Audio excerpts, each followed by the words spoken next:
You do not have to be silent anymore. Help is here. The law is here.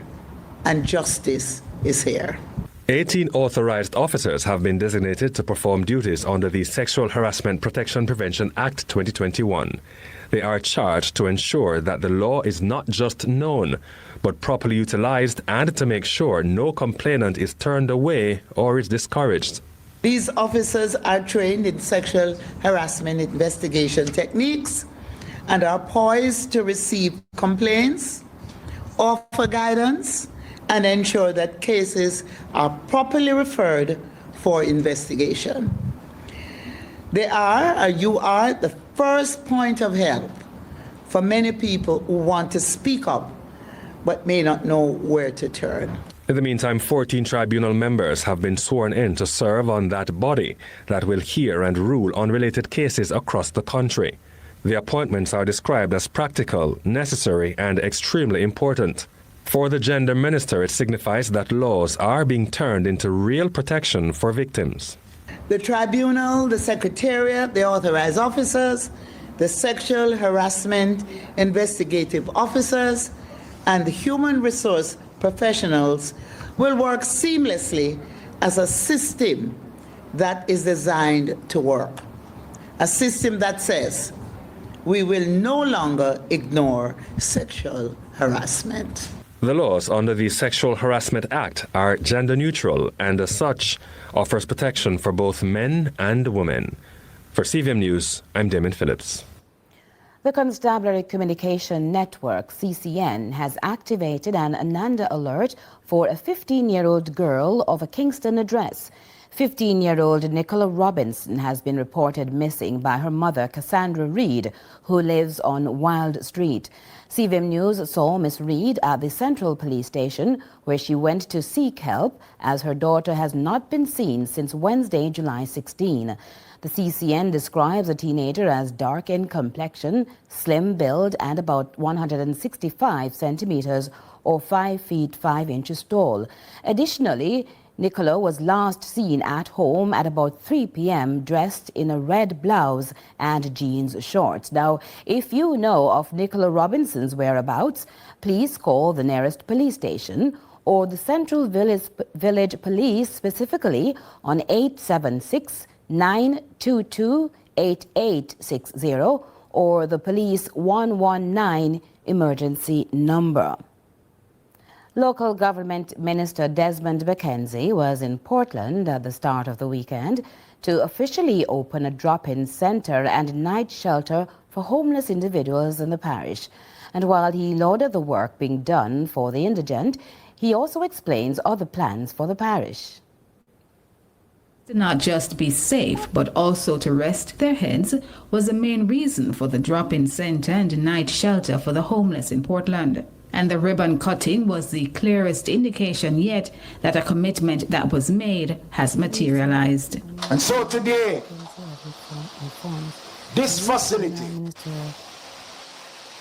will facilitate both male and female. It will have all the necessary services, doctors, all the necessary things that are required. And I want to urge the people of Port Antonio to support it. The business community, whatever you have, you give it.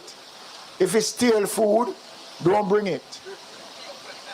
But we will welcome any assistance whatsoever. But while he expressed the need for continued assistance to indigents in the parish, the local government minister did not mince words, especially to family members who abandoned their loved ones with little or no regard, not wanting to take on their expenses.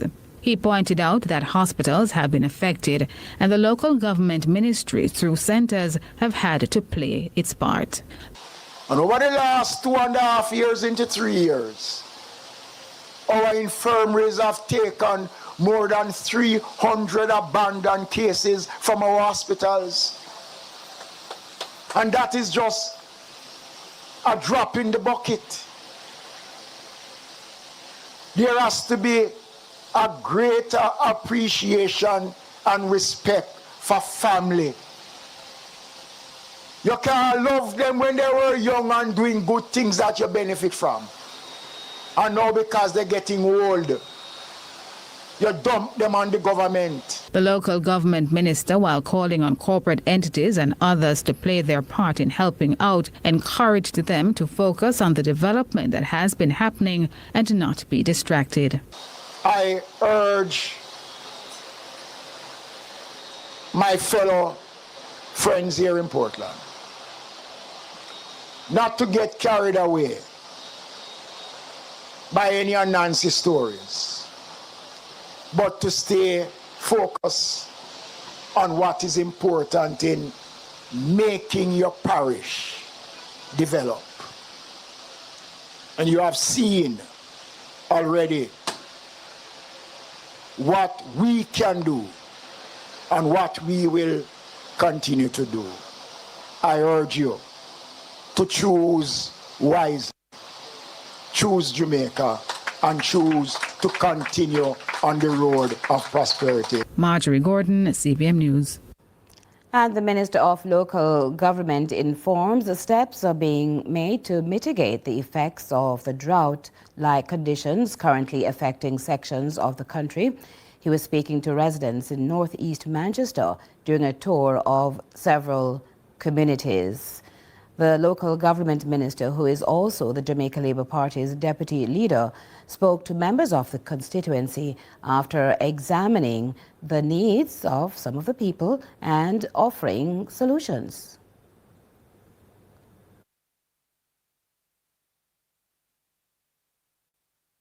Drought is really hampering the country right now. And we had released some funds to the Manchester Municipal Corporation just this week for the trucking of water. I'll be making some announcements late next week as to what we'll be doing through local government to provide assistance for the parishes that are really badly affected by drought conditions. So the government have been responding. Over 350 million already have been allocated through the Ministry of Economic Growth and Job Creation. I have allocated some $10 million to Portland yesterday, and over the last couple of days we have released about some $31 million, and we'll be tapping up that as we go along. Living with disabilities now have a new lease on economic opportunities because of a special entrepreneurship grant issued through the Social Development Commission SDC's Local Economic Development Support Program. The grants were presented during a ceremony at the Ministry of Local Government and Community Development in Kingston this week. Among the 100 recipients this year is Tara Clark, who started with a stall and is now building a shop. I started with a stall first. And from 6 months go on, I buy a container after. And from there, business start grow. But you have to look ups and downs still. You have your children to go to school and so say you have to take it from the business and so. Well, I'm so happy for the grant, and I'm going to develop my shop more. Minister of Local Government Desmond McKenzie hailed the program as a game changer, saying it has empowered hundreds of Jamaicans to become masters of their own destiny. And none of you inside here dreamt that you would one day be masters of your own destiny, doing the things that you want, the way that you want, when you want. And so this government has provided the resources.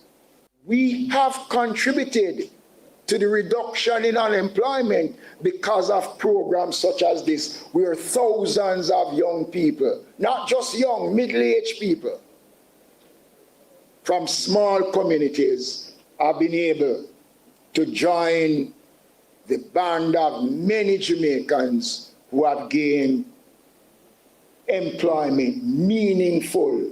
Meanwhile, Education, Skills and Youth Minister Senator Dana Morris-Dixon says the grants form part of a wider push by the government to deliver economic freedom to grassroots communities. We have to do more. We have to do more for those who need it the most. And today is really that example, and that is why I am so happy to be here, where we're looking at grassroots development, or development of our people who really need this assistance. The Social Development Commission says its aim is to build self-sustaining communities through entrepreneurship. The program uses a community-first approach with nominations coming from MPs, civil society groups, and local stakeholders to target those most in need. Raymond Morrison, CVM News. The People's National Party has highlighted a raft of plans to benefit residents of Eastern Hanover if the party forms the next government. As we hear in this report, the party officials zoomed in, promising to source $1 billion for those struggling to make down payments on securing a home. I am all over Jamaica.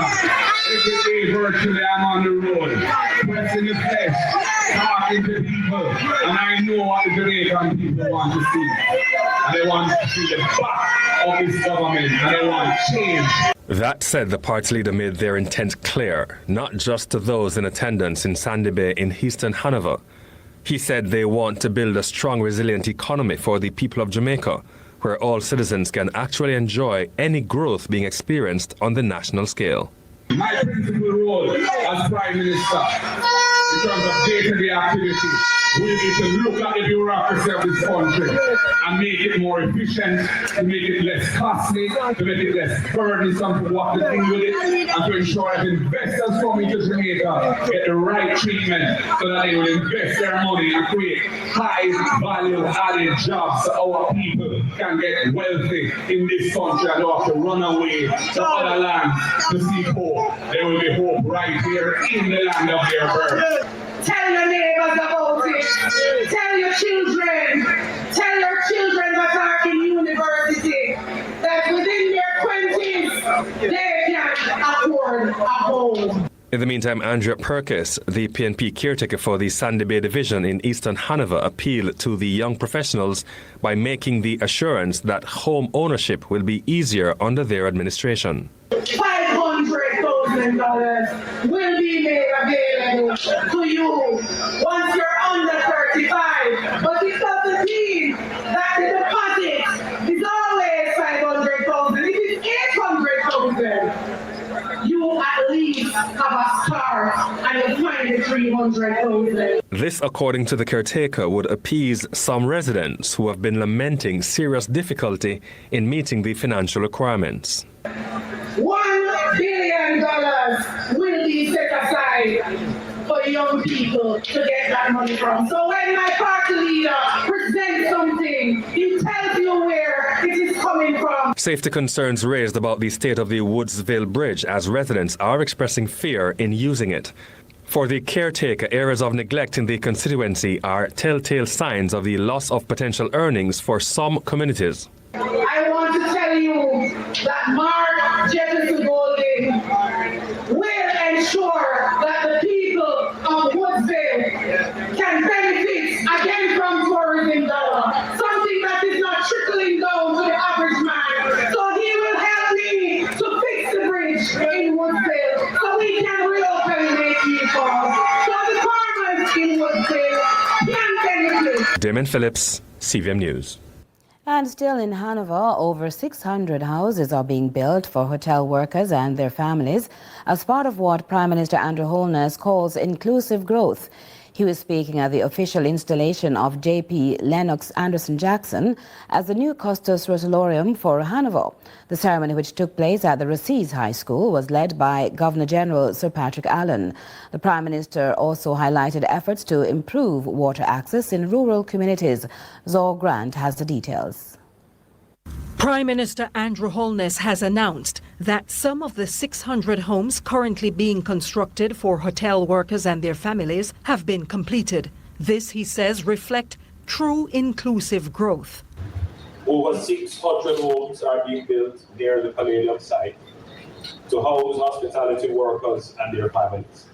At the Princess Resort, which officially opened in December 2024, 500 staff housing units are already operational. Dr. Holness was speaking at Racines High School in Lucy at the installation of Lennox Anderson Jackson as custos for the parish of Hanover. The Prime Minister also highlighted efforts to improve water access in the parish, measures aimed at strengthening agriculture and improving daily life for residents.